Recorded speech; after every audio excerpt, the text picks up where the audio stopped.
दोस्तों आपने इन बाबा जी का नाम तो सुना ही होगा। इनका नाम है प्रेमानंद जी महाराज। इनका कहना है कि राधे राधे का जाप जपने से ही सब कुछ मिलेगा, उसी से मोक्ष भी हो जाएगा। हमारा सर्वस्व राधा राधा राधा राधा राधा, खूब नाम जप कीजिए। मचा रखे नकली संतों आचार्यों शंकराचार्यों ने दुनिया डबो दी।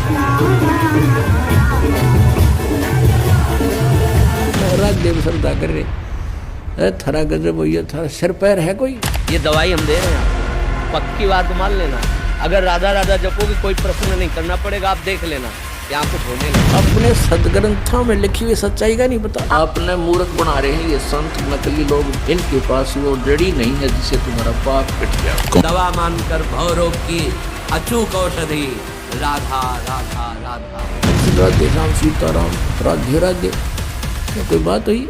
अगर एक लाइन में कहा जाए तो बाबा जी का कहना है कि राधे राधे ही सब कुछ है। आगे अभी हम बात करेंगे कि राधे राधे जाप जपने से ही मोक्ष होगा। उससे पहले आपको बता दें कि इन बाबा जी की दोनों किडनी खराब हैं, फिर भी ये जिंदा हैं। इसी से ये प्रसिद्ध भी हो गए। लाखों की संख्या में लोग इनके दीवाने हैं। खैर पॉइंट की बात पर आते हैं कि राधे राधे जाप से मोक्ष होगा या नहीं, इसका प्रमाण कहाँ है। क्या गीता जी में इन मंत्रों के जाप के बारे में लिखा है? इसी विषय पर आज हम बात करने वाले हैं। दोस्तों वीडियो बहुत ही ज्यादा इंटरेस्टिंग होने वाली है, अंत तक जरूर देखें। अंत में आपको ये भी बताएंगे कि बाबा जी की किडनी कैसे ठीक हो सकती है। पहले सुनिए बाबा जी राधा जी के बारे में क्या बताते हैं। लेकिन जब आप हमसे पूछोगे हमारे, तो राधा नाम है जीवन हमारा, राधा नाम प्राण आधार है, राधा नाम है कर्ता विधाता, राधा नाम पालनहार है। हमारा सर्वस्व राधा नाम है। सब जीवन का सार, साधना का सार, ये परम धन राधा नाम आधार। इससे जो ज्ञान विज्ञान प्रेम भक्ति दिव्य लीला सब प्राप्त हो जाएगी। बस लगे रहे राधा राधा राधा राधा राधा राधा, ध्यान पूर्वक नाम जप। तो हमारा तो प्राण है, हमारा जीवन है। राधा राधा राधा खूब बस तन्मय हो जाओ, फिर पाप प्राप्त कर लोगे। सब जान जाओ, ये मतलब वृंदावन का रहस्य है। ये राधा नाम पराविद्या है, स्वयं हरि जपते हैं। ये दवाई हम दे रहे हैं आपको, पक्की बात मान लेना। अगर राधा राधा जपोगे कोई प्रश्न नहीं करना पड़ेगा, आप देख लेना यहाँ कुछ होने लगेगा। जहां जलन आएगी वहां एक ऐसी बर्फ जैसी सिल्ली प्रकट हो जाएगी, वो तुम्हें शांति प्रदान करने लगेगी। सारा ज्ञान तुम्हारे अंदर आ सकता है यदि राधा राधा राधा। बस तुम दवा मानकर भवरोग की अचूक औषधि राधा राधा। दोस्तों आपने सुना बाबा जी ने कहा है कि राधे राधे ही सब कुछ है, यही असली औषधि है। इसके जब से कोई कष्ट नहीं आएगा, सभी बीमारियां दूर भाग जाएंगी। तो मुझे ये नहीं समझ में आता है कि इनकी किडनी अभी तक क्यों नहीं ठीक हुई। और तो और ये तो हमेशा राधे राधे ही जपते रहते हैं। चलो आपको 1 मिनट की ये वीडियो दिखाते हैं। हमें हार्ट की समस्या, किडनी की समस्या और स्थिति ये आ गई किडनी में कि राम मनोहर लोहिया अस्पताल दिल्ली में मना कर दिया। संत रामपाल जी महाराज जी से माफी मांगी, तभी से आज तक मैं पूर्ण रूप से स्वस्थ हूँ। किडनी सब फेल बता दिए थे उसे। मैंने उसे नाम दीक्षा दिलवाई, नाम दीक्षा दिलवाने के बाद में फिर भी उसे थोड़ा सा। दोस्तों इन सब की पूरी वीडियो तो आपको आखिरी में दिखाएंगे। उससे पहले आप देखिए संत रामपाल जी महाराज जी क्या बताते हैं कि राधे राधे जाप जपने से मोक्ष होगा या नहीं। गीता जी में इन मंत्रों का जाप जपने के लिए कहा गया है या नहीं। सुनिए संत रामपाल जी महाराज जी क्या बताते हैं। अरे तुम जपो हरे राम हरे कृष्ण राधे श्याम सीताराम राधे राधे, कोई बात हुई। अब एक किसी ने प्रश्न किया कृष्ण के पुजारी था कि आपका इष्ट देव कौन है। स्वरूप तन्यों का राधे, और फिर ने कहा श्री कृष्ण जी मेरा इष्ट है। अरे राधे होया कृष्ण जी तेरा इष्ट होया, कमाल की बात कर रहे हैं, बिना अकल की बात।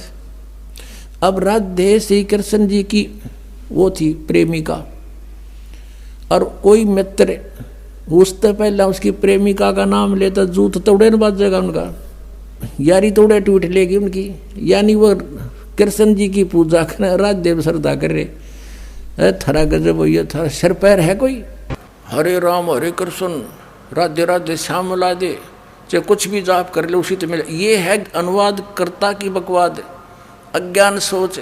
और गीता में तो लिखा है 8वें अध्याय 13वें श्लोक में, ओम इति एकाक्षरम ब्रह्म विवहरण माम अनुस्मरण यह प्रयाति तदंतेहम सयाति परमाम गतिम। ओम इति एकाक्षरम ब्रह्म विवहरण माम अनुस्मरण यह प्रयाति तदंतेहम सयाति परमाम गतिम। ये देखिएगा अब 13वें श्लोक में है। यहाँ संस्कृत भी पढ़ लेंगे क्योंकि देवनागरी लिपि है। ओम इति एकाक्षरम, जैसे शिव पुराण में आपने कहा था, काल कह रहा था ब्रह्मा और विष्णु को कि ये एक ओम, यह एक अक्षर है मेरा, सब इनसे मिलकर। ओम इति एकाक्षरम ब्रह्म व्यवहारण माम अनुसमरण, ये प्रयाति तदंदेहम सयाति परमाम गतिम। मुझ ब्रह्म का, माम ब्रह्म, मुझ ब्रह्म का केवल एक ओम, यह एक अक्षर है, नथिंग एल्स। हरे कृष्ण हरे राम राधे श्याम सीताराम दिखा दो किधर गीता में, मूर्ख बना रहे दुनिया ने। यह प्रयाति तदंदेहम, जो शरीर छोड़कर जाते समय तक इसका जाप करता है, सयाति परमाम गतिम, यानी ओम से मिलने वाली जो परम गति है वो ब्रह्मलोक है, और ब्रह्मलोक में गए हुए प्राणी भी वापस आते हैं। ये देखिए गीता जी अध्याय नंबर 16 के और श्लोक नंबर 23 में कहा है कि अर्जुन, जो शास्त्र विधि को त्याग कर मनमाना आचरण करते हैं, यानी जो पवित्र सदग्रंथों में वे ऑफ वर्शिप नहीं लिखी है, साधना की विधि, और उसके आधार से जो भक्ति करते हैं उनको कोई लाभ नहीं होता। देखिएगा यह है श्रीमद् भगवद गीता अध्याय नंबर 16, श्रीमद् भगवद गीता अध्याय 16 का श्लोक नंबर 23। जो पुरुष शास्त्र विधि को त्याग कर अपनी इच्छा से मनमाना आचरण करता है, वह न तो सिद्धि को प्राप्त होता है, न परम गति को और न सुख को ही। 24वें श्लोक में 16वें अध्याय के में कहा है, इससे तेरे लिए कर्तव्य और अकर्तव्य की अवस्था में जो कर्म करने चाहिए भक्ति के, जो ना करने चाहिए, शास्त्र ही प्रमाण है, किसी की दंत कथा पर विश्वास मत करना। ऐसा जानकर शास्त्र विधि से नियत यानी शास्त्रानुकूल कर्म करने योग्य है, कर्म ही करने योग्य हैं, यानी और कर्म नहीं करना। जो गीता में लिखा वही मंत्र जाप करना, उतनी ही क्रिया करना। अपना तो उसने मंत्र बता दिया 8वें अध्याय के 13वें श्लोक में कि मुझ ब्रह्म का केवल एक ओम अक्षर है, नथिंग एल्स। ओम नमः शिवाय, ओम ये भगवते वासुदेव, ये मंत्र नहीं है, ये तो बाल बलौने वाले खिलौने हैं, मीठी गोलियां हैं। 17वें अध्याय के 23वें श्लोक में गीता ज्ञानदाता ने केवल संकेत दिया है कि उस सच्चिदानंद घन ब्रह्म के पाने का 3 मंत्र का जाप है, नथिंग एल्स, उसके अतिरिक्त कुछ नहीं। ओम तत्सत इति निर्देश है ब्रह्मण त्रिविध समर्थ है, ब्राह्मणा तेन वेदा चय्यगा विहिता पुरा। क्योंकि परमात्मा प्रत्येक युग में आते हैं और प्रत्येक युग में अपना यथार्थ ज्ञान सुनाते हैं। कुछ पुण्यात्माएं उनको स्वीकार करती हैं, इसलिए कहा कि सटाट जब होता है उस समय परमात्मा यथार्थ ज्ञान देता है। ब्राह्मण माने विद्वान पुरुष, बुद्धिमान व्यक्ति, फिर इसी आधार से वो साधना किया करते हैं। फिर कुछ दिनों के बाद फिर से ये काल के दूत सक्रिय हो जाते हैं और यथार्थ ज्ञान को समाप्त कर देते हैं। इसलिए गीता ज्ञानदाता कहता है कि मैंने पहले भी ये ज्ञान दिया था शाश्वत इन सभी को, और फिर उसको आगे कुछ दिन चला, लेकिन अब ये लोप हो गया, या पुनः फिर दे रहा हूँ। तो यहाँ बताया है कि ओम तत्सत, ओम तो ब्रह्म का। गीता अध्याय नंबर 15 के श्लोक नंबर 16 और 17 में 3 पुरुष हैं, एक सरपुरुष, एक अक्षर पुरुष। सरपुरुष ये काल है, ये ब्रह्म है, जिसके लोक में हम फंसे हुए हैं। ये काल कसाई कहा गया है। इसको वेदों के जो ज्ञाता कहलाते थे इसको ब्रह्म कहते थे, और ब्रह्म को ये सुप्रीम पावर कहते थे। इनको कख भी पता नहीं था। ये केवल 21 ब्रह्मांड का स्वामी है, प्रभु है, ब्रह्म है। ब्रह्म माने भगवान है, स्वामी है।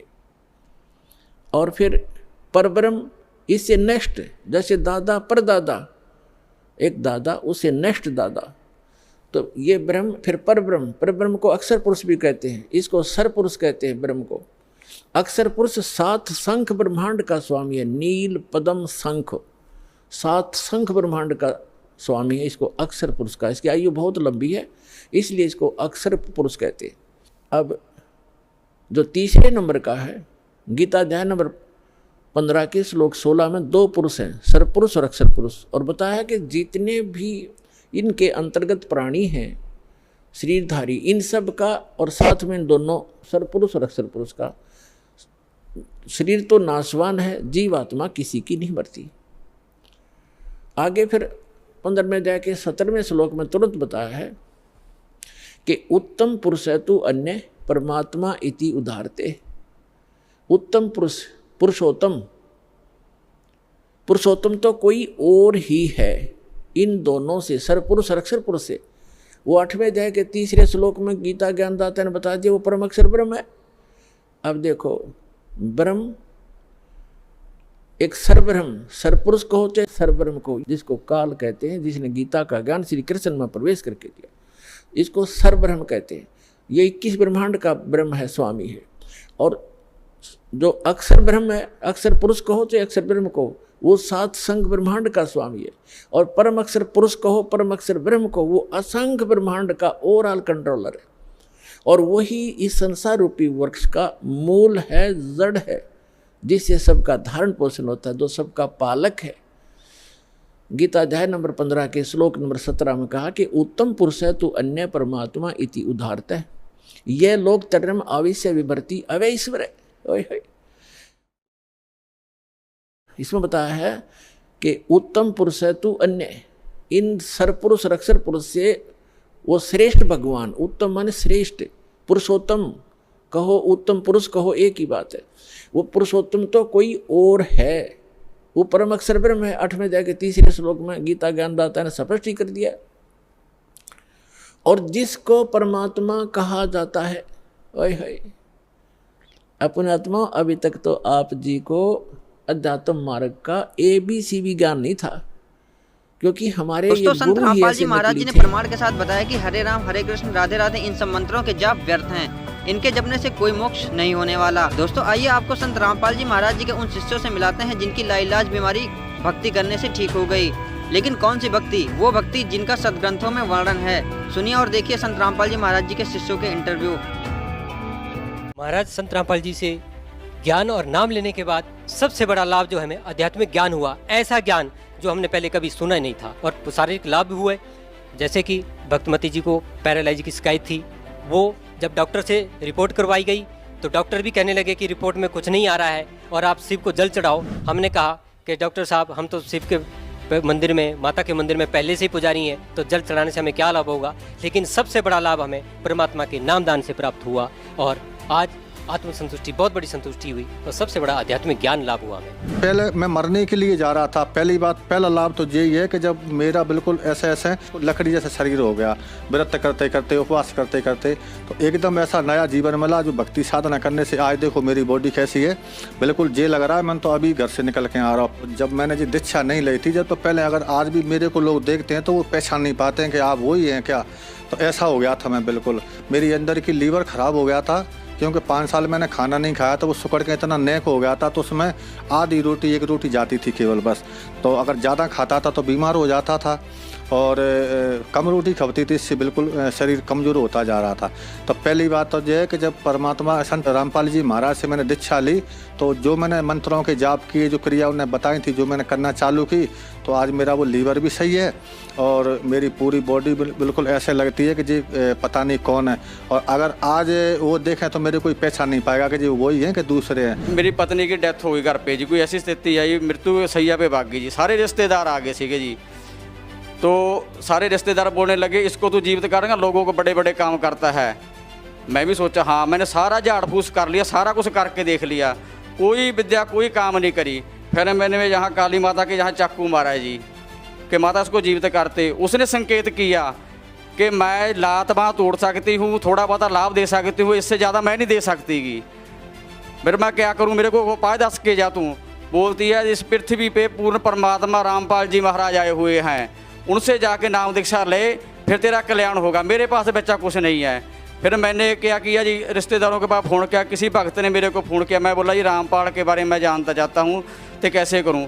वो मेरी बहन लगती थी बठिंडा से, उसने कहा कि ऐसे करके ना ये सही हो जाएगी, तू संकल्प कर ले कि परमात्मा मैं तेरी शरण में आ जाऊँगा, ये सही हो जाएगी।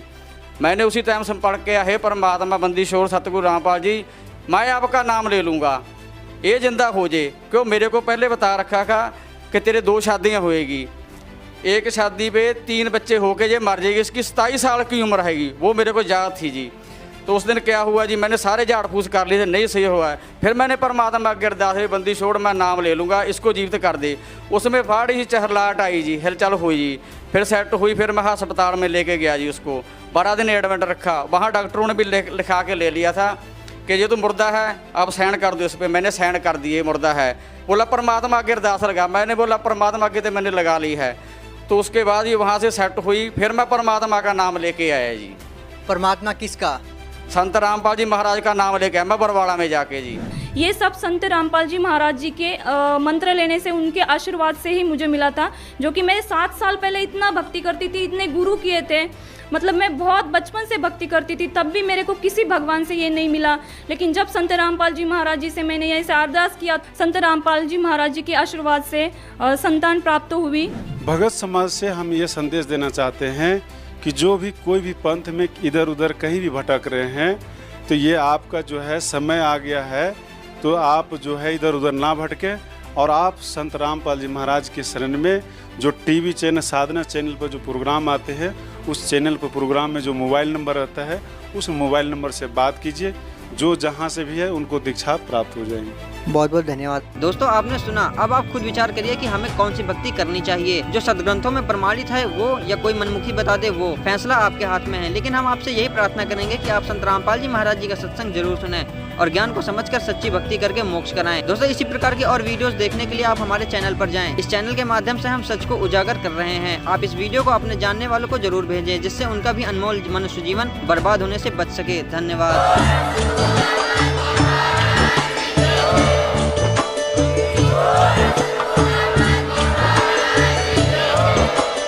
आप सुन रहे थे जगत गुरु तत्वदर्शी संत रामपाल जी महाराज जी के मंगल प्रवचन। अधिक जानकारी के लिए विजिट कीजिए हमारी वेबसाइट www.jagatgururampalji.org। संत रामपाल जी महाराज जी के शुभ आशीर्वाद से पूरे विश्व भर में 500 से भी ज्यादा नाम दीक्षा केंद्र हैं, जिन पर संत रामपाल जी महाराज जी द्वारा ऑनलाइन निशुल्क नाम दीक्षा दी जा रही है। अपने नजदीकी नाम दीक्षा केंद्र का पता करने के लिए संपर्क करें 8222880541।